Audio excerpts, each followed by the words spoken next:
Chapter number 39 the evil आई। इस chapter में हमें पता चलेगा कि जो स्पिरिट जीजी को अक्सर उसके घर में दिखाई देती थी उसका जन्म कैसे हुआ।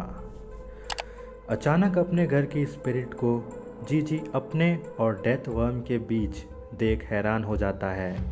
सडनली ओकरुन और मोमो भी वापस नॉर्मल हो जाते हैं। जैसे ही स्पिरिट मुड़ के उनकी तरफ देखती है, टर्बो ग्रैनी चिल्ला के कहती है, उसकी आंखों में मत देखना, वो एक ईवल आई है।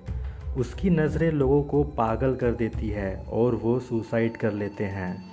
फ़िलहाल ईवल आई और वर्म दोनों की शक्तियाँ एक दूसरे को कैंसिल कर रही है। डेथ वर्म हिलना बंद कर देता है। मौका देखते ही ओकरुन उस पर अटैक कर देता है और उसका सर धड़ से अलग कर देता है, लेकिन फ़ौरन वो एक नया सर उगा लेता है। वो वापस से उन सब पर अटैक करना शुरू कर देता है।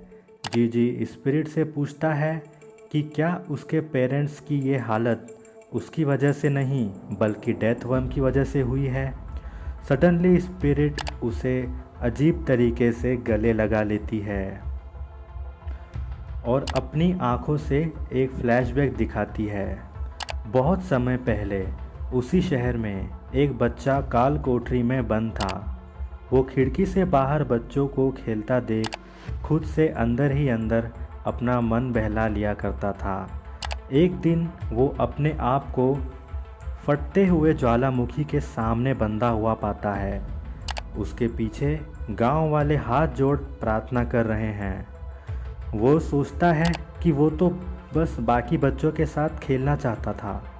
वो लावा में बुरी तरह झुलस जाता है। उन्हीं गांव वालों में एक बच्चा देखता है कि वो अभी भी जिंदा है, लेकिन बुरी तरह तड़प रहा है। इतने में कौवे उसे नोच नोच कर खाने लगते हैं। कुछ दिनों बाद उसकी आत्मा उस बच्चे को दिखाई देने लगती है। बच्चा डर जाता है, लेकिन आत्मा तो बस उसके साथ खेलना चाहती थी। अगले दिन उस बच्चे के पेरेंट्स सुसाइड कर लेते हैं। दरअसल जब आत्मा डांस कर रही थी बच्चे को अपने साथ खेलने को मनाने के लिए, तब उसके पैरों से साउंड प्रोड्यूस हुआ, जिससे डेथ वर्म ने सुसाइडल साइकिक वेव्स भेजी, जिसके कारण बच्चे के पेरेंट्स ने सुसाइड कर लिया। आत्मा भी समझ जाती है कि नीचे कुछ तो गड़बड़ है। नेक्स्ट डे कीटो फैमिली वाले आते हैं, वही जिन्होंने आत्मा वाले बच्चे को जला के उसकी बलि दी थी।